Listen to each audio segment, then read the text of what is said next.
In this video, I'm challenging myself to transform these 30 LEGO base plates into a massive LEGO theme park, filled with working roller coasters, water slides, food stands, and much more. Let the challenge begin.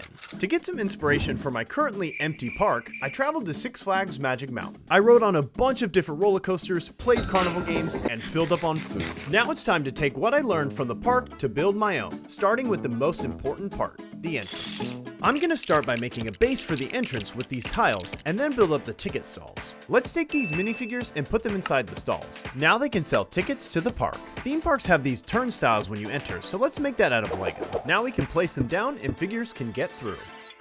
I'm going to add a couple trees and then fill the base with dirt. I'm also going to build a couple benches and place down some lamps and trash cans. Alright, the entrance is looking really nice, but it's missing what every theme park has, a sign. I'm going to build a roof over the stalls that will hold it. And now we can make the sign. The name I came up with is Bricktopia. Not the craziest name, but it'll work. Now the entrance is finally finished and I think it looks really good. Next thing to add is a fence around the entire park. This is mainly inspired by the game Roller Coaster Tycoon, which I played a ton of as a kid. With the park now fenced in, I'm going to add the front area after you enter. A lot of parks have a big fountain, so I'm going to also make my own. We can fill it up with blue pieces for water and add in some coins, a ring, and a lost hat. I'll also place down a couple benches by the fountain, a couple trees, and a few lampposts. I'm going to finish off this area with the hot dog stand, which this bird stole a glizzy from. With the main area done, it's time to build a huge roller coaster in this open spot in the park. These track pieces come in a bunch of different shapes and sizes, which will let us make twists and turns. I'm going to use the same yellow and green colors of this ride at Six Flags. Now I can start by making a tall lift to take the cars up. I want it to go really high for maximum speed. Then I'm going to use these loop pieces to create a spiral going down, or as my younger self would say, It goes around into loops and stuff. Let's make sure the spirals work. And now we can just finish connecting the coaster up to the beginning and we have our first ride finished. But to make it even cooler, we're going to motorize it. We can use these pieces connected together to guide the cars up. Then we can use the motor connected to a battery pack and attach a gear to it. And after turning it on, it works. Now we can just sit and watch the cars go endlessly without even touching them. With the first ride finished, it's time to add a roller coaster that has a full loop. I bought the loop coaster set and assembled all 3,000 plus pieces. Now let's place it down at the back of the park. There's a piece to spin on the side which pulls the cars to the top and then gravity does the rest. Let's add a motor to this ride as well so that there's no need to hand crank it. And now the ride can go entirely on its own, which is pretty cool. The park's off to a great start with 2 fully functional roller coasters, so now it's on to the next area. Six Flags has a water park which was unfortunately closed for the winter. I was still able to see what some of the water slides look like for inspiration for my own park. I'm going to build up a few different water slides for the park, but first I need to make the big set of stairs that go up to the slides, similar to the ones they have at Six Flags. With the staircase finished and providing the elevation we need, I can start working on building the water slides. The first slide I'm going to build is just a straight drop down, similar to this slide, although not nearly as steep. The minifigures do definitely catch some speed going down. The next thing to do is build the platform up higher to fit the next 2 water slides. The first one is going to wrap around the lower slide, and then the last one will do some twirls all the way to the bottom.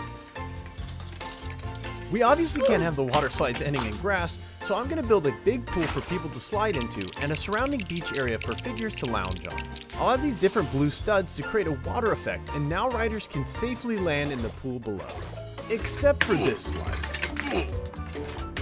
I'm going to add this bungalow for figures to change in, and then place down these palm trees for shade, some lounge chairs around the pool, and a few tiki torches to really top it off. The last thing to add is the entrance, and the water slide area is finished. It honestly turned out way cooler than I thought it would. The next ride to build for the park is a classic wooden roller coaster. LEGO conveniently made this set a few years ago, and it's appropriately named Roller Coaster. I built up all 4,000 pieces and placed the ride down in the park. This roller coaster, like the last one, can also be motorized. And after hooking up the motor, we have a third functioning roller coaster. It's really cool to see all the rides running at the same time, although it's a bit loud. Now it's time to fill in all that space in the middle of the park. For the next ride, let's add a boat swing, which is a common ride at a lot of theme parks, and one Six Flags did have. So instead of doing a pirate ship, I'm going to make the boat swing using this LEGO Viking ship, which I think will look a lot cooler. I just need to make a few modifications in order to turn it into a ride. I built these columns that'll support the weight of the ship. Then I need to make bases to attach the columns to. After tweaking with the supports for a bit, I was able to get it stable and swingable. You can actually start it pretty high up and it holds up really well. Then I finished it off with a set of stairs leading up to the ride and a path connecting to it. A sweet looking ride for sure. And that's 5 rides down. A lot of theme parks have bumper cars, so I'm gonna build one as well. I'll start by creating my own custom bumper cars coming in blue, red, green, and yellow. Now I'm gonna make a platform with a beam in the middle for them to move around on, similar to the one at Six Flags. Then I'll build up supports on the outside corners and a fence to keep the cars from going out. They move around really smoothly, which makes bumping into each other that much easier. I built this roof to go over the top, which makes it a little dark inside, so I'm going to use these LED lights to make it pop. Alright, that actually looks really nice and totally completes the bumper cars. Most theme parks have an area with a bunch of carnival games, which are an easy way to lose a lot of money. I tried out a few games at Six Flags and it didn't go so well. The first game I'm going to make is this one where you try to toss a ball into a bucket. Let's just say I didn't win anything. Now I'm going to place it down and hopefully people can have better luck getting into the bucket than I did. The next game I'm going to make is one where you try to knock over these metal cans with a small beanbag. All those years of playing baseball didn't do me any good, although I did knock over a couple. I built a shelf and stacked the cans on top of it, and people can now try and knock them over. The final game is the best one because you win no matter what. You have to fish out a duck from the water, and the number on it determines your prize. I made the game by building a pool of water and adding ducks to it, so now people can fish them out and win something for themselves. Then I completed the area with a prize rack with teddy bears, action figures, crossbows, and much more. Something a theme park can't do without are the amenities like food stands, drink stands, and of course bathrooms. To start, I'm going to make a burger stand. I'll add in a grill for the cook and a soda machine. I'm also making it in the shape of a burger, which looks similar to the burger stand in Roller Coaster Tycoon. Next up are the bathrooms, which are definitely necessary with rides like these. I designed a couple small toilets and added walls between them and doors to the front. Then I finished the inside of the bathroom by adding in the sink. For the roof, I put a toilet on top so people will 100% know what it is. The final building is this drink stand in the shape of a cup, also like the one in Roller Coaster Tycoon. I added these clear brick pieces to the top to make it look like ice, and then I made a bench next to it for people to sit at. Now it's time to open the park and fill it with guests and workers. I placed a couple lifeguards on the water slides and filled out the beach area with people.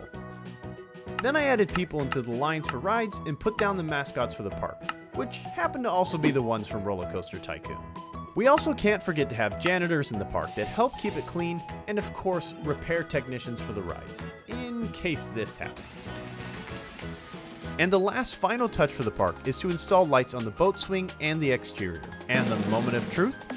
That looks absolutely incredible with everything lit up. I honestly wish I could shrink down to a minifigure to walk around the park. I still can't believe how massive this park is and how much we were able to fit inside of it. And a huge thanks to my cousin Max for helping out with the park. Until next time, stay awesome.